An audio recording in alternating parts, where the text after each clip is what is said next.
दोस्तों जय हिंद। कुंगा एकेडमी के यूट्यूब चैनल में आपका स्वागत है। करंट अफेयर्स की सीरीज चल रही है और उसी करंट अफेयर्स की सीरीज में आज ही उससे अगला वीडियो है।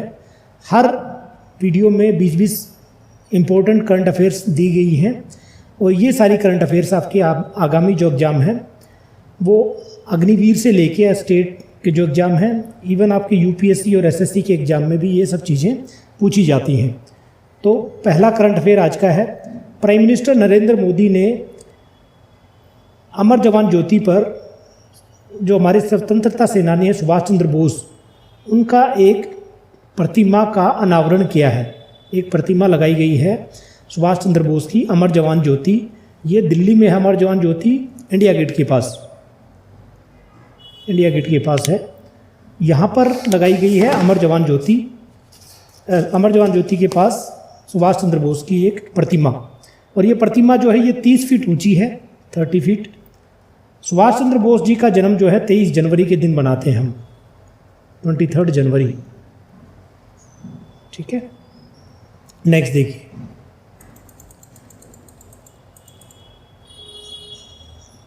ट्रांसपेरेंसी इंटरनेशनल ने एक सूचकांक जारी किया है जिसका नाम है भ्रष्टाचार धारणा सूचकांक। इसमें भारत का जो स्थान है वो 85वें स्थान पे है। इसको बोलते हैं करप्शन परसेप्शन इंडेक्स, यानी भ्रष्टाचार धारणा सूचकांक। भारत का स्थान आया है इसमें 85वें स्थान पर। सबसे जो बेहतर हैं वो न्यूजीलैंड पहला, डेनमार्क सेकंड और फिनलैंड जो है तीसरे नंबर पे कंट्री हैं ट्रांसपेरेंसी इंटरनेशनल के द्वारा जारी किए गए इस सूचकांक में। रिजर्व बैंक ऑफ इंडिया ने एक बैंक है जिसका नाम है PMC bank. PMC bank Punjab and Maharashtra सहकारी बैंक है। इसको मिला दिया गया है, अमलगमेट कर दिया गया है यूनिटी स्मॉल फाइनेंस बैंक के रूप में। और इसका हेडक्वार्टर है यूनिटी स्मॉल फाइनेंस बैंक का मुंबई में। इसका हेडक्वार्टर है मुंबई में। नेक्स्ट, आईपीएल की एक फ्रेंचाइजी जो नई शामिल की गई थी इस बार, जिसका नाम है लखनऊ सुपर जायंट। और इसके जो खरीदने वाले मालिक हैं, यानी इसके जिसने परचेज किया है, उनका नाम है संजीव गोयनका। तो लखनऊ सुपर जायंट और गुजरात टाइटन दो टीमें थी, गुजरात टाइटन जो दो नई टीमें हैं आईपीएल में शामिल की गई 2022 में। आईपीएल 2022 में दोनों टीमें आई थी। फिर नेक्स्ट है वेस्टर्न नेवल कमांड, जो हमारी पश्चिमी नौसेना कमान है, उसने एक एक्सरसाइज की है, एक जॉइंट नेवी मैरीटाइम एक्सरसाइज है जिसका नाम है पश्चिम लहर।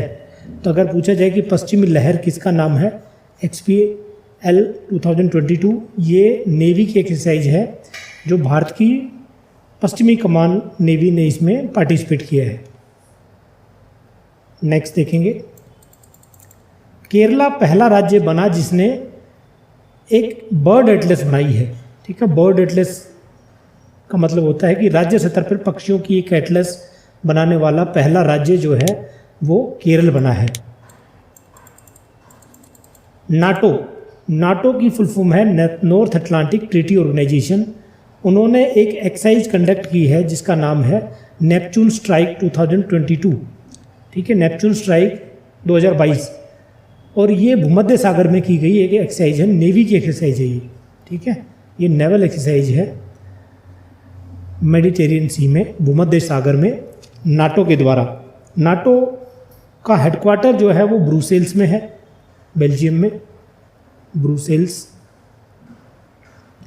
और नाटो की जो अन्य कुछ एक्सरसाइज जो इस साल की गई हैं 2022 में, एक था defender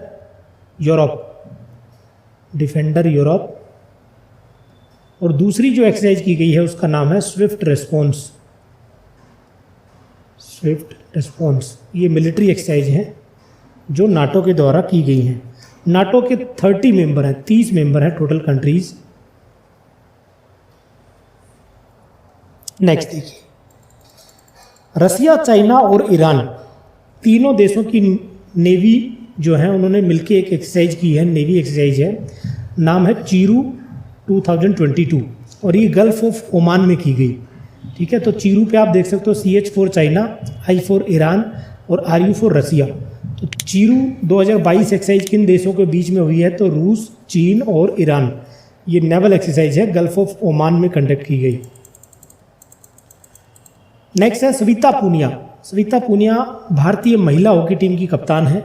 C is captain of women's hockey team. उन्होंने एशिया कप में जो है भारतीय टीम को मेडल दिलाया है, कांस्य पदक, ब्रॉन्ज मेडल। ठीक है, और ये एशिया कप कहाँ पे हुआ था? मस्कट, ओमान में हुआ था।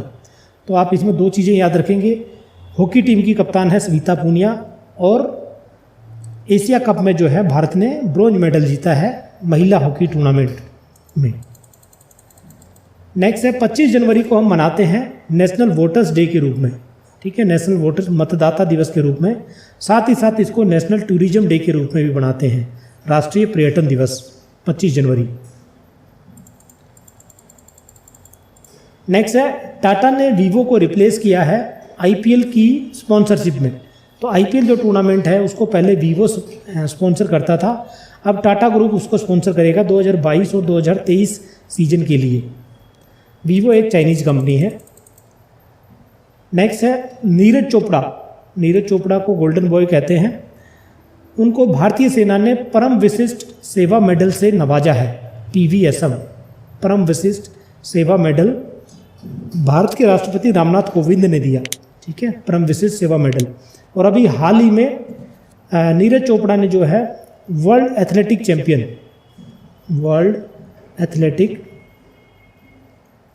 चैंपियनशिप में सिल्वर मेडल जीता है। Championship silver medal.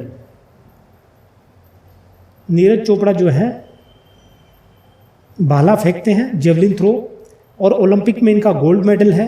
अभी वर्ल्ड एथलेटिक चैंपियन में सिल्वर मेडल लेके आए हैं, और वर्ल्ड एथलेटिक चैंपियन में ये दूसरा मेडल है भारत का। इससे पहले जो मेडल था वो अंजू बॉबी जॉर्ज लेके आई थी, वो भी एथलेटिक्स की प्लेयर हैं, 2003 में अंजू बॉबी जॉर्ज। तो ये दोनों आपको याद रखेंगे, वर्ल्ड एथलेटिक चैंपियन में 2 मेडल हैं। इससे पहले जो मेडल था वो अंजू बॉबी जॉर्ज के द्वारा लिया गया है। फिर ICC जो अवार्ड जो हुए थे 2021, उसमें सर गारफील्ड सोबर्स ट्रॉफी है ना, सर गारफील्ड सोबर्स ट्रॉफी किसको मिली है? ये मिली है शाहीन अफरीदी। ये पाकिस्तान के एक प्लेयर हैं, बॉलर हैं। ICC पुरस्कार दिया गया, सर गारफील्ड सोबर्स ट्रॉफी से इनको सम्मानित किया गया। ठीक है, गारफील्ड सोबर्स वेस्टइंडीज के एक प्लेयर थे, वेस्ट इंडीज, और पहले 6 छक्के लगाने का रिकॉर्ड भी इन्हीं के पास, इन्हीं के नाम है। उसके बाद है ICC men's T20 player of the year.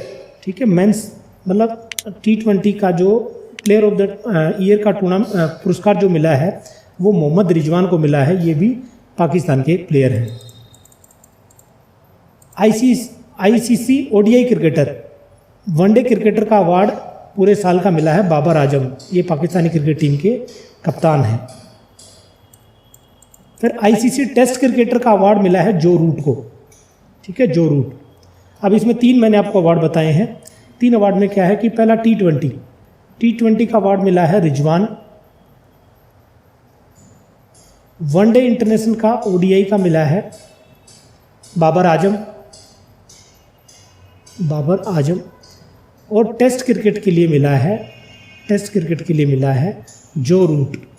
ये इंग्लैंड के प्लेयर हैं, जो रूट। तो तीनों अवार्ड आप याद रखेंगे। इसके बाद है नेशनल यूथ डे, सेलिब्रेट किया गया 12 जनवरी के दिन। ठीक है, राष्ट्रीय युवा दिवस मनाया जाता है 12 जनवरी स्वामी विवेकानंद की याद में। स्वामी विवेकानंद। ठीक है, अगर इंटरनेशनल यूथ डे पूछा जाए, इंटरनेशनल यूथ डे, युवा दिवस पूछा जाए, तो ये 12 अगस्त के दिन मनाते हैं, 12 अगस्त। तो डेट सेम है, 12/12, मंथ हमारा नेशनल डे जो है वो जनवरी में मनाया जाता है और अंतर्राष्ट्रीय युवा दिवस मनाया जाता है अगस्त में। Indian armed forces veterans day, veterans day होते हैं जो फौज से रिटायर हो गए हैं, उनके सम्मान में वेटरन्स डे के रूप में सेलिब्रेट करते हैं 14 जनवरी के दिन, 14 जनवरी। ये स्टार्ट किया गया था 2017 में, इससे पहले ये नहीं मनाया जाता था, पहली बार मनाया गया 2017 में। और ये 14 जनवरी को क्यों मनाते हैं, तो ये जनरल KM करियप्पा पहले कमांडर इन चीफ थे भारतीय सेना के, मतलब पहले जनरल थे हमारे, वो 14 जनवरी के दिन रिटायर हुए थे, ठीक है, 1953 में। तो उनके याद में 14 जनवरी को वेटरन्स डे के रूप में सेलिब्रेट किया जाता है। उसके बाद है 16 जनवरी, 16 जनवरी को हम मनाते हैं स्टार्टअप डे के रूप में। स्टार्टअप आप आजकल देखते होंगे काफ़ी न्यूज़ में है। स्टार्टअप्स की जो शुरुआत है वो मोदी सरकार के द्वारा की गई थी 2016 में, 2016 में, ठीक है यार। उसमें कई यूनिकॉर्न भी बन गए हैं स्टार्टअप्स।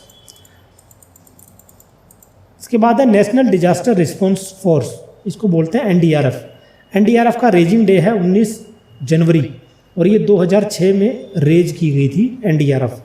जो भी राष्ट्रीय आपदा होती है या कोई आपदा होती है भारत में प्राकृतिक, उसमें NDRF जो है रिलीफ का काम करता है, बचाने का काम करता है। नेशनल डिजास्टर मैनेजमेंट NDMA बोलते हैं उसको। NDMA एक्ट कब आया था पूछा जाए तो ये 2005 में आया था, उसी पे बेस्ड है NDRF। और अभी कोविड के टाइम भी सरकार के पास जो पावर थी वो NDMA एक्ट के थ्रू ही पावर मिली थी, जिसके कारण वो लॉकडाउन लगाने की और सब शक्तियाँ उनको मिली थी। तो वो NDMA एक्ट है। ऐसे ही NDMA की तरह स्टेट में भी एक ऐसे ही होता है, state DMA, disaster management act. तो दोस्तों ये 20 करंट अफेयर्स हैं, आप इनको याद करें और हमारे वीडियो को लाइक और सब्सक्राइब करना ना भूलें। साथ ही साथ हमारे चैनल को सब्सक्राइब भी करें। थैंक यू, जय हिंद।